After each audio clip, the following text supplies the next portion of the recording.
Boa noite para todos. Muitos dos tópicos que a gente aborda nos nossos shurim são tópicos que a gente fala sobre diferentes midot, diferentes características pessoais. Baruch Hashem sempre no enfoque do que a gente tenta, fazendo tefilá para Hashem, imaginar ser a vontade de Akadosh Baruch Hu. Hoje eu queria falar com vocês sobre, não uma das midot, óbvio que é algo que eu julgo ser muito importante, mas não é uma das midot, é algo que permeia o nosso povo, Bnei Israel. Algo que faz uma diferença astronômica para a vitalidade do nosso povo de Bnei Israel. Eu acho que se refere, de fato, à vitamina da continuidade do nosso povo Yehudi. Se a gente for olhar, falando em povo Yehudi, e quanto é gostoso aprender, se a gente for olhar o fato do nosso povo, do povo Yehudi, estar aqui já faz não dezenas, não centenas, mas sim milhares de anos, isso por si só já é uma razão de um grande sorriso. Mais ainda, quando nós lembramos a quantidade de povos do mundo que foi atrás do nosso povo em diferentes épocas. Se a gente pegar o mapa mundi e fechar os olhos, rodar o mapa mundi e colocar o dedo em um lugar, difícil o povo Yehudi parar o dedo em algum lugar qualquer aleatório e falar, olha, aqui não tem nenhuma história com o povo Yehudi. Sempre vai ter algum Yehudi que passou por lá e bem melhor ou menos bom, se essa é a palavra certa, quantas coisas já, perseguições e partes não tão gostosas do nosso povo, fizeram parte da nossa enciclopédia judaica e da nossa história. Tudo isso faz com que seja algo maravilhoso que nós estejamos aqui e agora, povo Yehudi, século 21. Então, já que o assunto é povo Yehudi, Bnei Israel, vamos começar por aqui.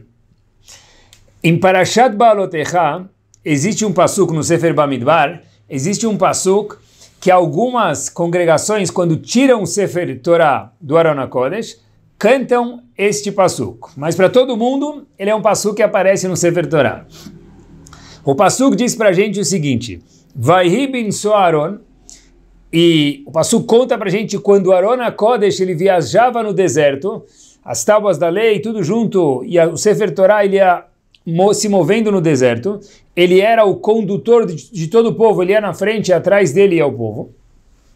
Vayomer Moshe, como acontecia isso? Moshe falava, Kuma Hashem, Veiafutz oivecha, que os inimigos saiam da frente, Veianusu misanecha, são dois tipos de inimigos, Rashi fala, os inimigos de perto e de longe, mas de uma forma global, que os inimigos saiam da frente para que a gente possa passar.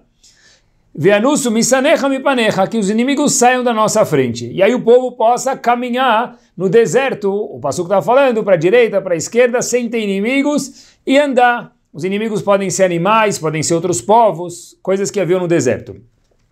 Só que o único ponto que chama a atenção aqui, o passuco termina Ve'anusu misanecha mipanecha, que os seus inimigos, Moshe Rabbeinu falando para Hashem, saiam da frente. E a pergunta é, se o povo que estava caminhando no deserto, então obviamente deveria estar se referindo aos inimigos do povo Yehudi, e não inimigos de Hashem. Porque o passuco diz, quando o povo caminhava no deserto, fazia-se uma tefilá, o Aron HaKodesh ia na frente, olha, que os inimigos da Kadosh Baruch Hu, seus inimigos maiúsculos, referindo-se a Hashem, saiam da frente. Mas eram os inimigos do povo, que é o povo que estava andando.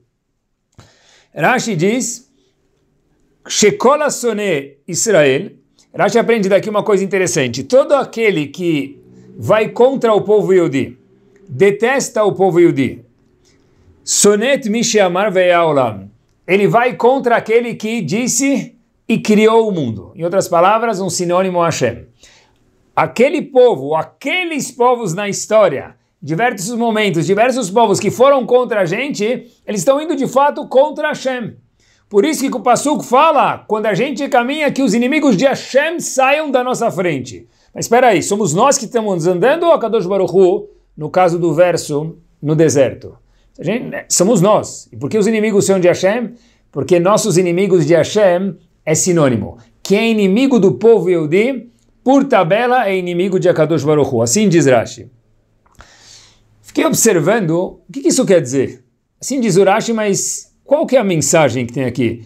Será que todos os diversos povos que passaram na história, recentes ou menos recentes, que foram contra o povo Yehudi, estavam indo contra Hashem? O que Rashi quer ensinar para a gente? Rashi diz que sim. Eu fiquei procurando, ou talvez algo que seja bastante famoso, mas eu acho que sempre tem que chamar a nossa atenção e tem que ser algo de arregalar os olhos, dentre diversas coisas, na humanidade, no geral. Se a gente for olhar na humanidade, é incrível pesquisar quanto o povo Yehudi contribuiu de diversas formas para o mundo laico, o mundo, o universo. Seja culturalmente, cientificamente, tecnologia, em diversos setores, o mundo teve proveito e tem proveito do povo Yehudi. Nome de alguns personagens curiosos que mudaram muito da história do mundo: Freud era Yehudi, Spinoza era Yehudi, Trotsky, Yehudi, Einstein, com a língua para fora ou para dentro, era Yehudi. Então, se a gente for olhar, tem muitas pesquisas que falam quantos personagens Yehudim tiveram que contribuir em coisas diferentes do mundo. É curioso notar um fato que de 1901 até 1990, ou seja, arredondando 90 anos, 22 dos prêmios Nobel que houveram na história desses anos foram dados a Yehudim, personagens que são Yehudim. Apesar que no mundo, a população mundial, quanto perfaz o povo Yehudi, o povo Yehudi faz menos de 1/4% da população mundial. De novo, 22% dos prêmios Nobel para essas personalidades diferentes que viveram nessa época que a gente mencionou, enquanto que o mundo é composto de bilhões de pessoas e o povo Yehudi perfaz menos de 1/4% da população mundial. Quer dizer, é um ratio muito grande de quanto o povo Yehudi contribuiu para o mundo. Albert Sabin, por exemplo, que inventou a vacina da polio, ele era um Yehudi. Ele deu essa vacina para o mundo sem cobrar nada, porque ele achou que se fosse cobrar ia demorar mais para as pessoas terem acesso. Então o importante era que as pessoas tivessem acesso ao mundo. Yehudim e não Yehudim, o mundo inteiro, tivessem acesso a essa vacina. Se cobrar demora mais, então vai de graça. Mas você tem copyright, se você trabalhou, você tem direito, Sabin. Mas para mim interessa mais o mundo do que a mim próprio, a minha própria pessoa. Olha que interessante. Muitos historiadores falam, e se a gente pensar depois desses poucos dados que a gente falou, quanta razão o mundo teria de desconforto, ou quanta perda o mundo teria se o povo Yehudi não estivesse fazendo parte de outras nações que também são maravilhosas, com certeza. E o que sobra para o povo Yehudi? Muitas vezes sobra aquele desgosto, aquele, poxa vida, antissemitismo que a gente possa chamar, aquela certa rivalidade. E a pergunta é, por quê? Se o povo Yehudi contribuiu tanto, mas tem pessoas que não são boas dos Yehudi, mas no mundo inteiro tem de todos os povos. No global, no geral, o povo Yehudi contribuiu muito. E a pergunta é, o que causa o desconforto? A resposta é que não tem uma resposta única. Essa é a resposta. Por quê? Nós vivemos agora um mundo de pandemia e a gente sabe de uma palavra que ficou muito famosa, mutação. É exatamente a mesma coisa. Esse desconforto de outros povos contra nós Yehudim é algo mutante. Não existe uma razão específica. Ficar fazendo debates e histórias sobre isso, ok, quem gosta, por que não? Mas não é aí o remédio. O antídoto não está aqui. O antídoto, na verdade, tem que estar em algum lugar na Torá Kedoshá. Porque a Torá que nos fez ser um povo. Não é um idioma, porque grande parte do nosso povo hoje não fala o mesmo idioma. Não é uma terra porque a maioria do nosso povo não mora em uma terra só, sem desmerecer, obviamente, a Kedushá de Eretz Israel. Isso não é o idioma, não é uma terra, o que é? Não é uma música? Não, porque não todos os Yehudim cantam a mesma música. É algo que nos une, algo que nos fez um povo há 3.300 anos atrás, é a Torá Kedushá.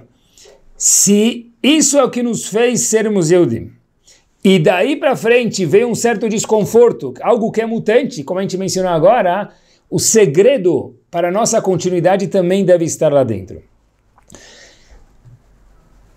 O fato de cada um de nós poder falar Asher bacharbanu mikol amim venatalanu torato, que a Kadosh Baruch Hu nos escolheu e nos deu a Torá. Rashi já diz que o Yehudi é sinônimo de Hashem. Quando vem um inimigo e ele vem atrás de cada um de nós, ele está indo contra Hashem, como a gente mencionou anteriormente. O que acontece é que nós precisamos fazer jus ao fato Asher bacharbanu mikol amim, que Kadosh Baruch Hu nos escolheu. Qual que é o nosso trabalho nessa história, nesse povo? Não fazer brigas contra pessoas que são nossos rivais. Qual que é o nosso trabalho? Óbvio que a gente precisa ser respeitoso com outros povos, sem pergunta, isso é inquestionável, mas o que mais? O que faz o nosso povo ser um povo? O que a Hashem espera da gente? Eu vi uma interpretação magnífica. Rav Shimshon Lefael Hirsch traz uma interpretação literalmente impactante. Existe um pasuk que conta para a gente em Parashat Shoftim, pasuk Chavbet no Perek Tetzain. Tetzain, Chavbet, 16:22. Diz o pasuk o seguinte: Velot akim lecha matzevah. Não faça uma matzevah, não coloque uma pedra, um monumento. Por quê? Diz o pasuk, Asher saneh Hashem Elokecha, porque Hashem detesta, uma linguagem forte, uma matzevah, um monumento. Rashi fica um pouquinho curioso. Como assim? Por que Hashem detesta? Os avot fizeram matzevot. E Hashem ficou feliz com isso. O que é uma matzevah, diz Rashi? É uma pedra, um monumento de uma pedra só. Por que Hashem gostava quando os avot, os nossos patriarcas, Avraham, Yitzhak e Yaakov, fizeram matzevot?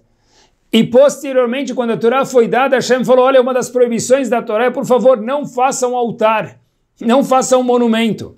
O que mudou? Manishtaná. Se era bom para os avós, por que não é bom para a gente? Rashi lá traz uma resposta, porém Rav Hirsch traz uma outra resposta impactante. Diz Rav Hirsch o seguinte: o que é uma matzevah? Matzevah, como mencionamos, é uma pedra como monumento. Por que uma pedra? Por que traziam uma pedra? Porque a pedra é um mineral e a gente está mostrando, olha, mesmo um mineral que é o ser mais baixo, menos desenvolvido como animal, como vegetal, mesmo um mineral, eu, Avraham, eu, Yitzhak, ou eu, Yaakov, nossos avós, perceberam, entenderam e queriam demonstrar ao mundo que isso tudo é coordenado por Akadosh Baruch Hu. Ou seja, a pedra vinha mostrar que mesmo a coisa mais simples na natureza, eles mostravam que lá tinha Hashem. Tudo é coordenado por Hashem. Hashem é o big boss de tudo. Depois da Torá ser dada, a gente perguntou, o pasuk fala, Asher saneh Hashem Elokecha, Hashem tem abominação a uma matzevah. Por quê? Se a simbologia é tão bonita, se Avraham, Yitzhak e Yaakov usaram, qual que é o problema?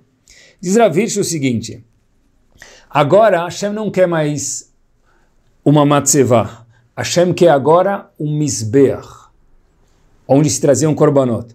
Qual é a diferença? A diferença é o seguinte: uma vez que a Torá foi dada, a Kadosh Baruch Hu quer uma ação. Por exemplo, o mizbeach, que é algo parecido com a matzevah, é um monumento, mas não é um monumento, são muitas pedras que o homem fez, juntou e criou um local para trazer korbanot. Hashem falou, é isso que eu quero. O que mudou? Antes, quando nós não tínhamos a Torá, o melhor que podia ser feito por Avraham, Yitzhak e Yaakov é representar que a Kadosh Baruch Hu domina o mundo. E óbvio que eles fizeram isso, não precisa da nossa aprovação, da melhor forma do mundo e melhor ainda do que isso. Porém, depois que a Torá foi dada, olhem que bomba, diz Rav Hirsch, não traga uma matzevá, não edifique uma matzevá. Asher sanei Hashem Elokecha, porque Hashem detesta. Olhem que impactante, meus queridos. Diz Rav Hirsch, porque agora que a Torá foi dada, eu não quero uma simbologia. Eu não quero uma bandeira. Eu não quero um símbolo, um monumento. Eu quero ação. Diz a Kadosh Baruch Hu, eu quero um Mizbeach, onde efetivamente, ativamente vão ser trazidos korbanot. Korbanot representam que a pessoa errou e quer fazer tshuva. Korbanot que representam agradecimento a Hashem. Korbanot que representam inúmeras coisas para Kadosh Baruch Hu. O que mudou é que antes não tinha Torá. O melhor que podia se dar a Hashem era o fato de reconhecer que a Kadosh Baruch Hu coordenava o mundo. Posteriormente, quando vinha a Torá, ficar no reconhecimento e não na prática é um crime, diz Rav Hirsch. Olhem que interessante. A gente foi da lembrança para o just do it. Não é just para Kadosh Baruch Hu, é do it. Kadosh Baruch Hu fala, eu espero que a gente comece a praticar. Se de fato a Kadosh Baruch Hu fala para a gente, Asher bachar banu mikol amim, que a Kadosh Baruch Hu nos escolheu de todos os outros povos. Então, se somos escolhidos, antigamente era lembrar que Hashem é dono do mundo. Hoje, fora lembrar que Kadosh Baruch Hu é dono do mundo, é na ativa colocar isso na prática através da Torá e suas mitzvot. Então, quando a gente não faz isso, nós deixamos a desejar uma das essências, uma das vitaminas especiais que o povo Yehudi tem. Acompanhe comigo essa história. Eu vi essa história e me chamou a atenção faz muito tempo já, e depois eu fui procurar que a história é verdadeira, e olha como que, óbvio que Hashem espera nossas ações, mas leavdil, o mundo inteiro espera, mesmo quem não é Yehudi, que o povo Yehudi haja conforme a Torá Kedoshá. A história se passa na Inglaterra, na condecoração da rainha da Inglaterra, e é algo muito nobre, muito chique, tem todo um glamour por trás da posição, e óbvio, para esse glamour funcionar, existem festas. Então, quando a rainha foi ser posta ao poder, condecoração, chamaram muitos oficiais de diversos países. Dentre eles, haviam dois Yehudim que foram convidados para ir no palácio oficializar, junto com demais pessoas nobres, esse novo posto. E óbvio que ficaram pensando, vou, não vou, jantar, como é que eu vou comer? Então, um dos Yehudim falou, eu vou, falou que a melhor forma era ser sincero. Então ele falou, eu vou ir, mas vou avisar que eu preciso comer kasher.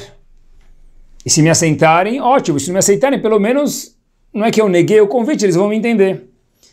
Se o dia avisa, recebe uma resposta, claro que pode vir, faremos tudo conforme a sua dieta alimentar.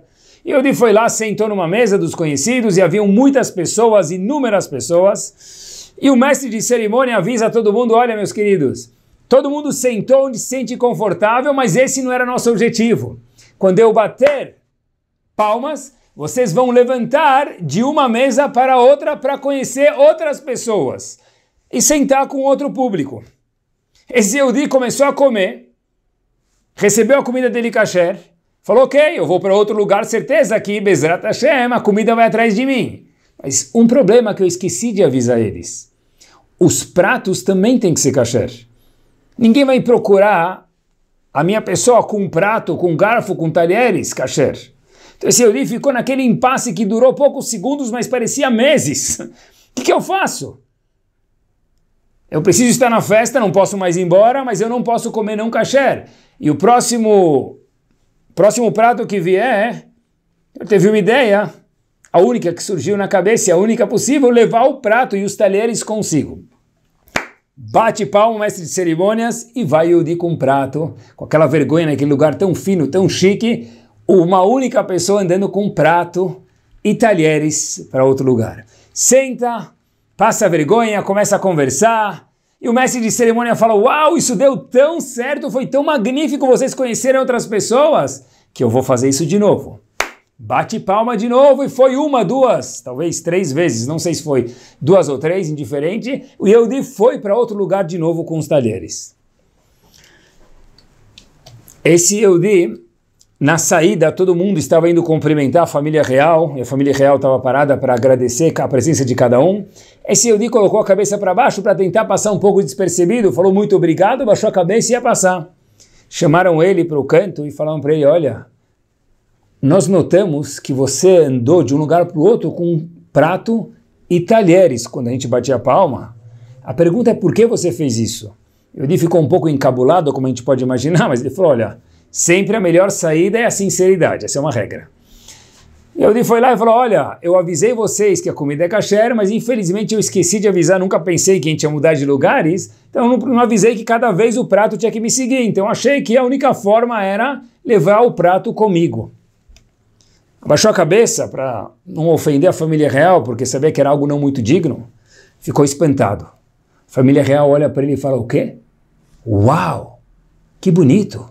Apesar de estarmos em pessoas nobres, apesar de ser algo atípico, você começar a andar com pratos e talheres, você fez isso por um valor maior?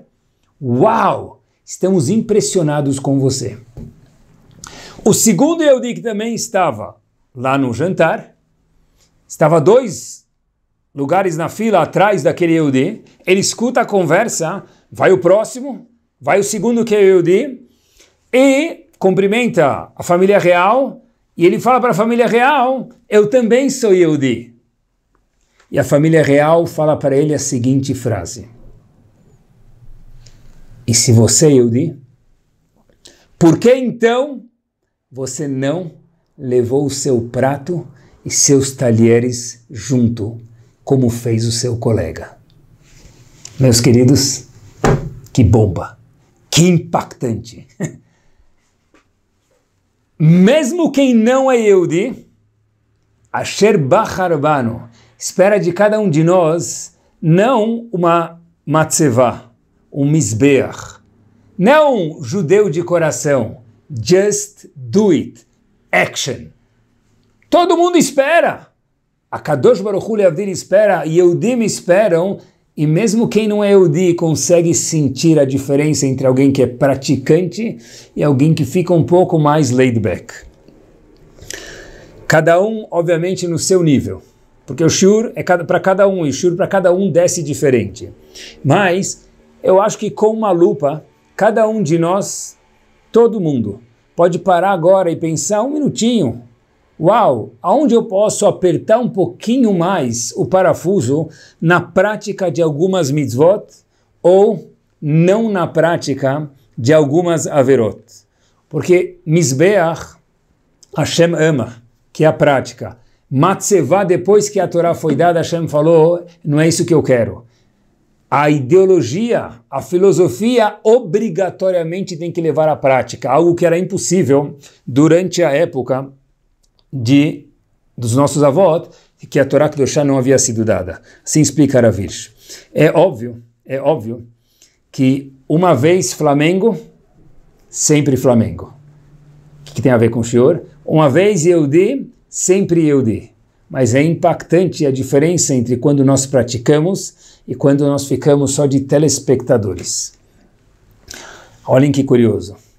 Todos nós falamos o seguinte, Magen Avraham. Primeira brachá da Midah, Baruch Ata Hashem Magen Avraham, que Hashem protegeu e protege Avraham. O que quer dizer isso? O escudo de Avraham Avinu. Um dos rebes de Ger, o Hidushei Arim, diz para a gente o seguinte, olhem que impactante. A chama de emuná, de confiança, de fé em Hashem, que Avraham Avinu trouxe para o mundo, ela nunca vai apagar do coração de Yehudi. Mesmo a pessoa mais distante, menos conhecedor, mais triste com Hashem, mais rebelde com Hashem, sem julgar ele por qualquer situação que seja, todos os dias, Baruch Ata Hashem Magen Avraham, para lembrar para todo mundo e para nós mesmos que aquela chama de Avraham Avinu, que ele acendeu, aquela fogueira que Avraham Avinu acendeu, tem um pedacinho de uma chama, em alguns um fogaréu gigante, em outros menor, mas em todo o mundo existe a chama, todo Yehudi existe a chama de Magen Avraham, da emuná, da fé, daquele amor, daquela devoção a Kadosh Baruch Hu. É verdade, mas é incomparável, nós estamos falando agora, aquela chama dentro do coração do Yehudi, parada ou sendo exercitada através de atos, o que nós chamamos de mitzvot, e não as averot. Queria contar para vocês uma história que eu também fui pesquisar se ela é verdadeira.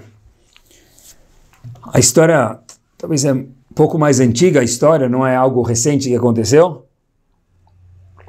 Tem já alguns bons anos atrás, não muitos, mas eu faço questão de contar para vocês que a chama do Yehudi Magen Avraham está sempre lá. Óbvio. Se você também é Yehudi, por que você não carregou o seu prato? Precisa fazer a ação, mas a chama do Yehudi de cada um de nós está lá. Avraham, mais conhecido como Avraham Greenbaum, história verdadeira, perdeu sua família na Segunda Guerra. Difícil. E depois que ele saiu dos campos, depois daquela libertação, que foi não tão libertada, porque dentro do coração das pessoas, e do emocional, e da cabeça, havia muitas emoções rodando de muitos anos que passaram lá, cada dia era mais do que um ano. Ele decidiu ir morar no Alabama, nos Estados Unidos, um lugar completamente longínquo, até hoje em dia, de tudo. Obviamente, mais ainda de Torá e Mitzvot. E foi morar lá por querer, falou, olha, eu quero me desconectar de tudo. Avraham Greenbaum vai morar no Alabama, ele acaba casando, e por azar, entre aspas, ou coincidência, vamos chamar assim, ele acaba casando com uma mulher Yehudiá. Mas não era uma das preocupações dele, uma vez que ele saiu muito triste do que tudo que ele viu e passou na Segunda Guerra. Teve um filho, o filho, sem nenhum nome Yehudi, por querer, chamou o filho de Jeffrey. Jeffrey fez 13 anos de idade. E Avraham, seu pai, sabia que 13 anos era uma data muito marcante para ele. E ele não conseguia se desvincular disso. Mas ele nunca ia avisar o filho dele que ele era um Yehudi. Porque ele não queria mais ter nenhuma conexão com a Yahadut, com a Torá. Mas 13 anos era uma data especial. Então Avraham, o pai, falou para Jeffrey, seu filho, eu quero te comprar um presente. Sabe que às vezes 13 anos para mim é uma data marcante, não contou para ele, para o filho, por quê? Eu quero te comprar algo importante. Foi numa loja de high-tech para comprar para ele algo chique, algo caprichado, e o pai vira para o filho e fala, olha, você pode escolher o que você quiser, o presente é seu. Ele olha de um lado, olha do outro, o filho passeia de um lado do outro para a loja, computadores, coisas eletrônicas, e algo estranho demais, o filho fala, não tem nada aqui que eu quero. O pai fala, é uma oportunidade de ouro, meu querido, o que você quiser escolhe. Ele falou, olha, você, pai, disse muito bem, o que eu quiser eu escolho, não tem nada que eu quero. Ok? Filho, sincero demais. E o filho olha pela vitrine da loja high-tech, para o outro lado da rua, ele vê uma loja diferente. Ele falou, é lá que eu quero ir. O pai fala, tá bom. Ele entra na loja do outro lado da rua, que ele conseguiu ver pela vitrine, era uma loja de antiguidades. E o filho entra lá e começa a entrar na loja, no começo ele já vê na vitrine, assim no comecinho, algo muito interessante, algo muito antigo, ele fala, isso que eu quero. O pai fala para ele, é essa velharia que você quer, meu filho? O filho diz, sim, pai. O pai fala, por favor, vai. O filho fala, pai, diz Jeffrey, o filho, para o seu pai Avraham Greenbaum, pai, você me disse que eu poderia escolher qualquer coisa, eu quero qualquer coisa, isso para mim é o que eu quero. Ok? O pai falou, é verdade, você tem razão, deu. Foi falar com o dono da loja e começa a negociação, o dono da loja fala, isso não está à venda. Óbvio que o pai entendeu que não está à venda, quer dizer que ele quer mais dinheiro. Então foi 5, 6, 7, chegou a $10 mil por uma peça muito antiga, que nós chamamos hoje de Hanukkah, mas muito antiga, toda velha. Era uma loja de antiguidades. O dono disse, eu não vendo. Aí o pai falou para o filho, olha, sabe o quê? Mais do que $10 mil por essa velharia não vale a pena, desculpa. O filho diz para o pai, diz Jeffrey para o seu pai Avraham Greenbaum, Abba não, porque não sabia que era Yehudi, mas pai, Dad, você me prometeu, eu quero. subiu o preço um pouquinho mais e o dono da loja disse, ok, eu vendo. Bom negociador, o pai comprou, levou, o filho ficou feliz, o pai ficou feliz de ver o filho feliz apesar de ter pago tão caro por algo que não tinha sentido nenhum. O filho morava no segundo andar e os pais também, os quartos eram no segundo andar e a casa embaixo era a sala. Os pais estavam num belo dia conversando na sala, escutam um barulho muito forte, eles sobem correndo assustados para os quartos e vê que o filho estava brincando com aquela Hanukkah. E aquela Hanukkah, na verdade, que o filho nem sabia o que era, só o pai sabia o que era. Estava brincando de carrinho com alguma coisa lá, ela cai no chão e quebra. E o pai fica muito chateado e fala, ó, não tem mais o que fazer. Falei para você não comprar essa velharia. Vamos tentar construir de novo, Abba. E o pai tenta construir, colocar um pedaço com outro, mas era muito velho. Fala, meu filho, não tem mais o que fazer, eu sinto muito. E de repente o pai junta aquilo para jogar no lixo, aquela Hanukkah, e o pai olha para aquilo, começa a suar e desmaia literalmente. Chamam a mãe, ela vem acudir o pai, coloca um pouco de álcool, acorda o pai, e perguntam para o pai, Jeffrey pergunta para o seu pai, o que aconteceu, Abba? Pai, Dad, o que aconteceu? Desculpa, eu sei que não era para quebrar, que você pagou caro, mas desmaiar foi por isso? O pai diz não. O pai viu um papel, quando estava tentando reconstruir aquela Hanukkah, e ele estava com um papel na mão, o papel estava dentro da Hanukkah.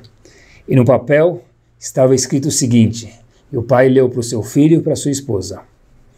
Construir esta Hanukkah aqui na Segunda Guerra, dentro dos campos, sem sequer saber se conseguirei acendê-la nem por um dia. Assim estava escrito no papel, que estava dentro da Hanukkah e foi descoberto quando a Hanukkah caiu e quebrou, e o pai segurou o papel e leu e desmaiou. E diz o pai, Avremel Greenbaum, lendo para o seu filho Jeffrey e para sua esposa, mas se Ashgaha, ou seja, se Hashem, trouxer ela até você, leitor do papel, me prometa que acenderá sempre, em nome de todos nós que passamos pela guerra e fizemos de tudo para manter a chama, o Magen Avraham, aceso. E agora vem a bomba. Tudo isso lendo Avremel Greenbaum para o seu filho Jeffrey. Assinado naquela Hanukkah, naquele papel velho, amassado, que apareceu depois que a Hanukkah espatifou no chão, Senhor Greenbaum. Uau! Era o pai de quem? De Avremel, que foi para o Alabama. Fugir de tudo, esquecer de tudo, depois de tantas atrocidades e dificuldades. O pai dele foi até ele no Alabama e falou para ele, olha, se você encontrar essa Hanukkah, nunca mais pare de acender. Porque disse o Hidush Harim, isso que é Magen Avraham.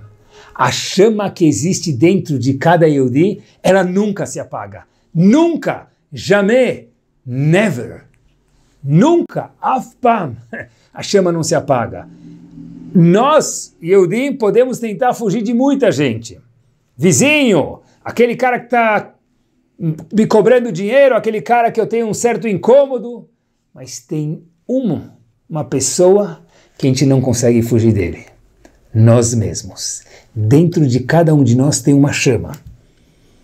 Aquela matzevá, aquela chama, Kadosh Baruch Hu pede para a gente, transforma num mizbeach, transforma num ato, transforma em atos, o que vitamine a nossa Neshama Yehudit.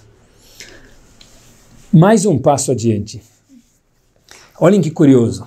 Falando em Bnei Israel e falando no nosso povo, que é o show de hoje de uma forma mais global, é o seguinte. Qual que é a primeira vez que a Kadosh Baruch Hu aparece para Moshe Rabbeinu como um líder? Não como uma pessoa singular, mas como um líder. Óbvio que todo mundo conhece, quando Hashem aparece para ele naquele sené. Sené é aquele arbusto. Hashem aparece para ele, e obviamente, pessoal, tem que soar estranho para a gente, mesmo que a gente já conhece a história, e tem que tentar entender a história como se fosse a primeira vez. Como assim que Hashem aparece num arbusto? É absurdo isso. Quando a gente vai fazer um casamento, um noivado, até é meio extravagante demais. Se colocam flores, rosas, buquês, alguns até importam rosas da Colômbia. Hashem não poderia ter importado rosas da Colômbia? Se Hashem vai falar com Moshe Rabbeinu, deveria falar com Moshe Rabbeinu com todo o glamour. Igual o Beit HaMikdash era de ouro, igual era tudo tão bonito, tão formidável, tão espetacular. Por que Hashem falou com a gente num arbusto tão simples, tão barato? Segunda divisão, é o mais barato que tem na floricultura. O Midrash fica com essa pergunta, porque a pergunta ela é muito boa e tem que ser chamativa para a gente.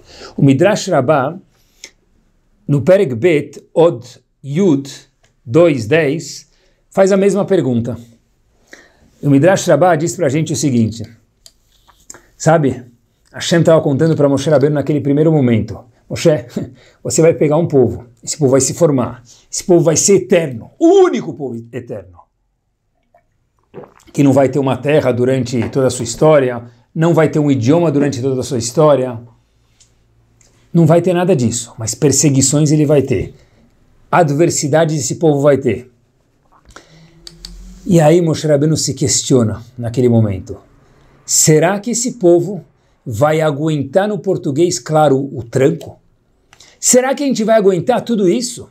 É um lugar, são dois lugares, é uma época, é uma guerra, é uma perseguição, é outra. Quanto esse povo já vai aguentar? Disse a Kadosh Baruch Hu para Moshe Rabbeinu, assim diz o Midrash Rabbah, por isso que Hashem apareceu não num buquê de rosas colombianas. Keshem sheasene boer baesh, igual aquela árvore muito simples, aquele arbusto muito simples para ser compatível, empatia com o povo sofrendo no Egito naquele momento que Hashem aparece para Moshe Rabbeinu.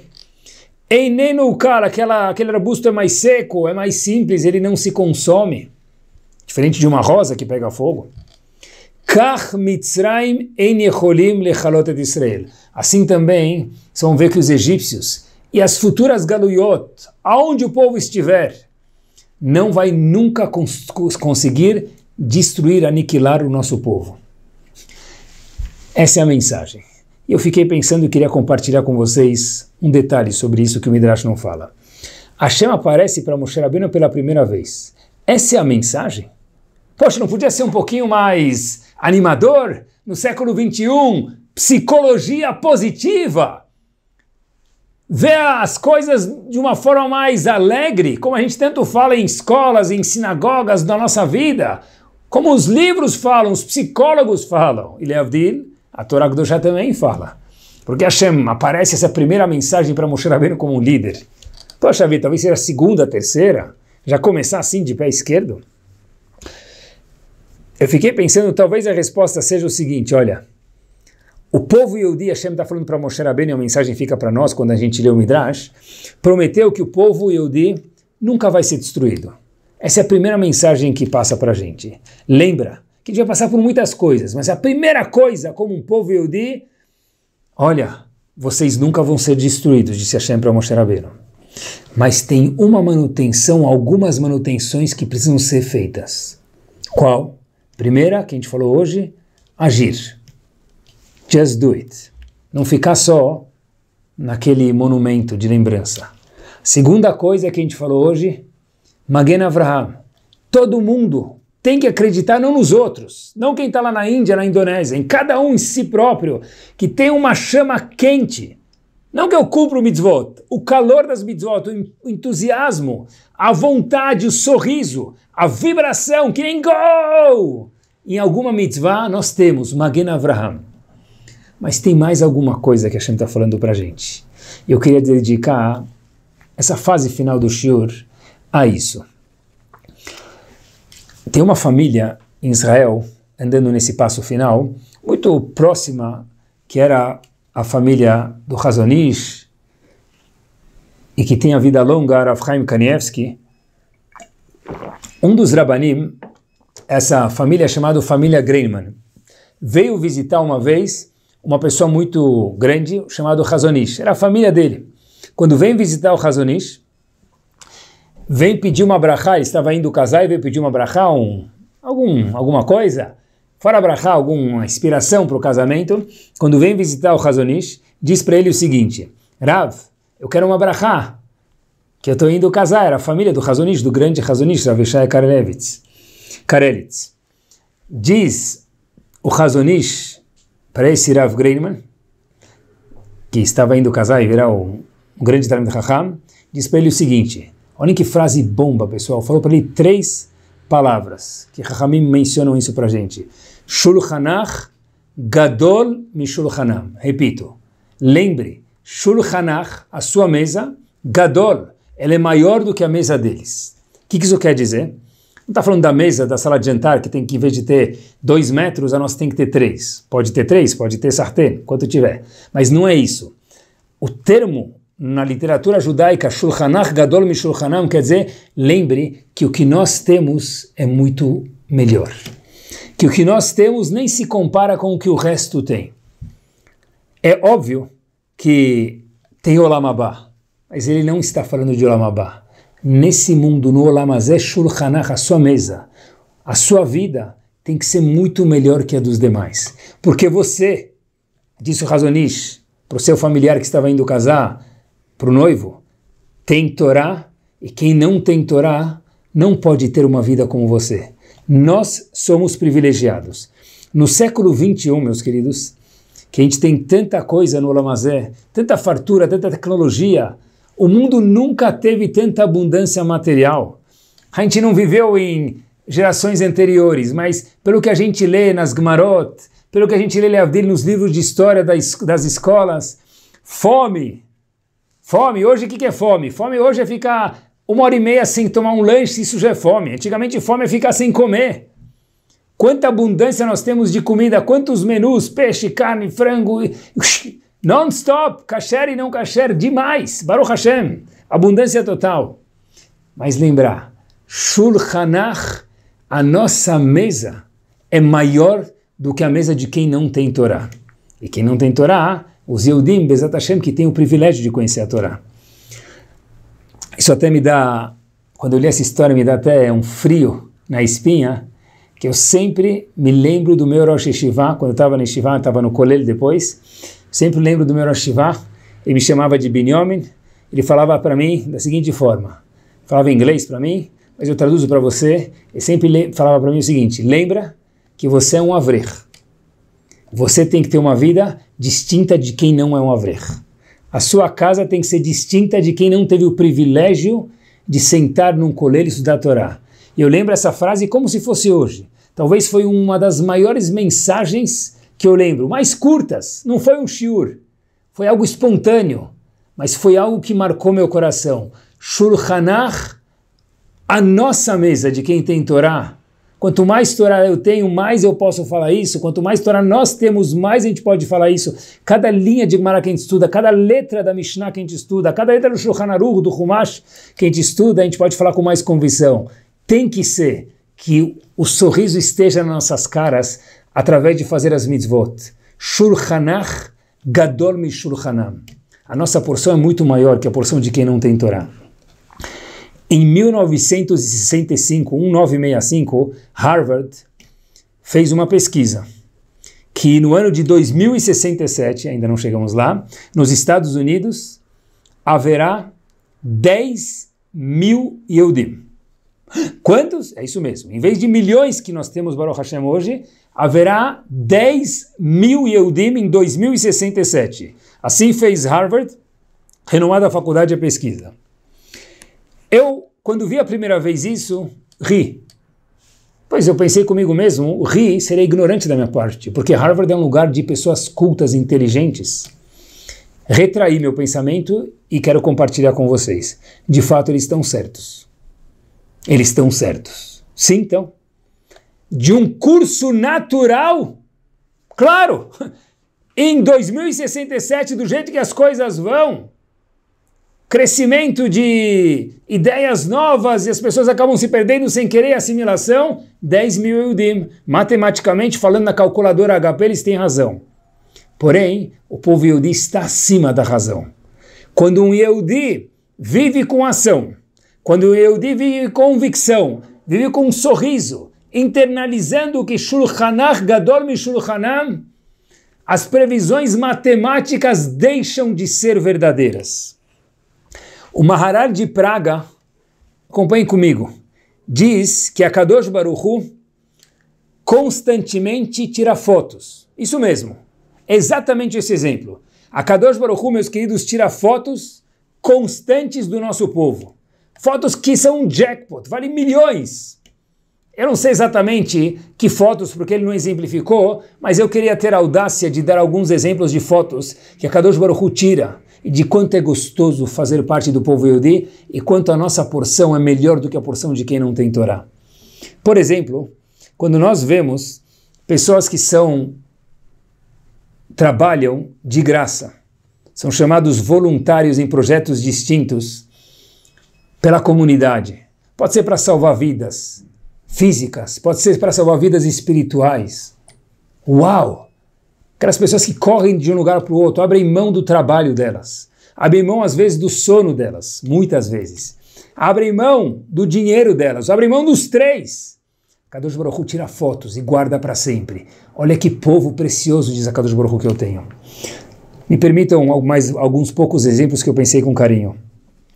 Aquelas pessoas que acordam mais cedo para poder frequentar o minyan e não ir direto para o trabalho ou rezar em casa. 1 hora antes, ir até o minyan, pelo menos 1 hora antes, ir e voltar, muda toda a estrutura da casa, mas eu vou me organizar de uma outra forma para ir rezar com o minyan. Kadosh Baruch Hu está todas as manhãs tirando fotos, satélites de Kadosh Baruch Hu, diz o Maharal de Praga. O terceiro exemplo, aqueles Yehudim que têm um momento diário fixo de estudo. Uau! Isso merece algumas fotos. A cabeça do Yehudi fica online e o celular dele fica offline naquele momento. Isso merece quantas fotos no século 21? Quanto orgulhoso a Kadosh Baruch Hu está desse povo maravilhoso que ele tem. Quando Avrechim, pessoas que sentam, e a gente precisa saber apreciar isso, estudar a Torá num kolel, sempre tem, sim, mas a grande maioria a gente está falando. Ah, mas tem aquele? Tem, mas estamos falando da maioria, como tudo na vida. Quando Avrechim abrem mão de toda aquela vontade que o mundo tem, de dinheiro, materialismo, para ter menos, mas de verdade lembrar que Shulchanam Gadol mi Shulchanam é menos, não vou ter uma casa de praia nunca na minha vida, não vou ter uma casa de campo nunca na minha vida, porque não é seu sonho de um Avrech muitas vezes. Uau! Um homem que abre mão de tudo isso, de ter não sei quantos carros, etc e tal, quem tem Baruch Hashem que use com saúde, mas precisa abrir mão disso para poder sentar e conhecer Hashem afinco. A Kadosh Baruch Hu tira fotos com e sem flash desses cenários. Me permitam mais 2 ou 3 cenários. Aquelas pessoas que olham para outros Yehudim com sorrisos merecem um flash. Aquelas pessoas que cuidam de Gmar. Gmar são instituições de empréstimo. Pode ser de remédios, pode ser de dinheiro, pode ser de inúmeras coisas que tem, de casamento. Imaginem quanto a Kadosh Baruch Hu baba e tira fotos. Aquelas fotos ficam no álbum pessoal de Hashem. Não são fotos virtuais, são fotos verdadeiras. Hoje em dia ninguém imprime mais nada. Kadosh Baruch Hu imprime cada uma e coloca do lado o caviarol do coração de Kadosh Baruch Hu. Cada uma dessas fotos é o que vai construir o nosso Bet HaMikdash. É um orgulho fazer parte de um povo desse. Se a gente não faz parte de nenhum desses exemplos, talvez que a gente possa fazer parte de algum desses exemplos. A Kadosh Baruch Hu não dorme. A pergunta é, será que nós dormimos? Porque de fato em 2067 talvez tenham 10 mil Yehudim nos Estados Unidos, conforme disse Harvard, no curso normal da história. Mas com esses exemplos e outros, a gente sai fora da curva. Saindo fora da curva, nenhuma previsão matemática mais pode ser verdadeira. É isso mesmo. De madrugada, pessoas estudando Torá. Algo surpreendente. Ser Yehudi também é praticar, é Magen Avraham. Ser Yehudi é ser orgulhoso do povo que nós fazemos parte. E com essa história nós terminamos. Leon tinha 12 anos de idade. Morava na pequena cidade da Polônia. Essa cidade foi invadida. De longe, ele marchando, junto com aquelas outras centenas de pessoas, viam uns trens lá no fundo. Viam trilhos, viam trens, e muitos já sabiam o que lhes esperava do outro lado, onde os trens chegariam. E cada vez entravam mais trem, mais pessoas dentro de um trem, mais pessoas dentro de um vagão, algo que nem o livro de recordes, o Guinness, imaginava. Pessoas de diversas idades, maiores, menores, homens e mulheres. Uma das maiores riquezas que havia naquela época era a água. Porque a sede era tremenda, especialmente no verão, durante dias no vagão fechado, com uma capacidade 8, 10 vezes maior do que seria o normal. E cada vez que o vagão parava e ninguém sabia quanto tempo ia ficar parado, e quanto tempo a gente ia aguentar de pé até chegar no destino. Até que uma pessoa do vagão, Leon, tinha um copo d'água. Uma garrafinha pequena d'água. Ele acessou ela e Leon foi dar um gole de água, que era mais do que milhões de dólares naquele momento, ele e sua mãe. Até que Leon foi tomar um pouquinho daquela água preciosa e dar para sua mãe. Eles avistam lá de longe, quer dizer, relativamente perto, mas parecia ser longe, dentro do vagão, um outro Yehudi, uma criança, pedindo, por favor, me dá um pouquinho de água. A mãe olha para Leon e Leon estica a mão, dando água para aquele outro menino. E meus queridos, e a mãe daquele menino que recebeu água agradece muito, mas fala para o dono da água, Leon, mas você não vai beber água? Disse Leon, eu? Não se preocupa, eu não estou com sede. Eu posso partilhar minha água com você. Eu não estou com sede. Eu posso dar minha água para você. Mi keamecha Israel. Quem é como o nosso povo Bnei Israel. Que a gente possa se orgulhar disso, fazer jus a um povo tão maravilhoso, e que Bezat Hashem a gente faça ações maravilhosas, e que cada vez que a gente fizer uma ação, de vez em quando olha para cima e fala, uau, a Kadosh Baruch Hu tirou mais uma foto que vai ser pendurada, Bezat Hashem, quando o terceiro Bet HaMikdash descer do Shamaim aqui para a Terra. Muito boa noite a todos e uma ótima semana.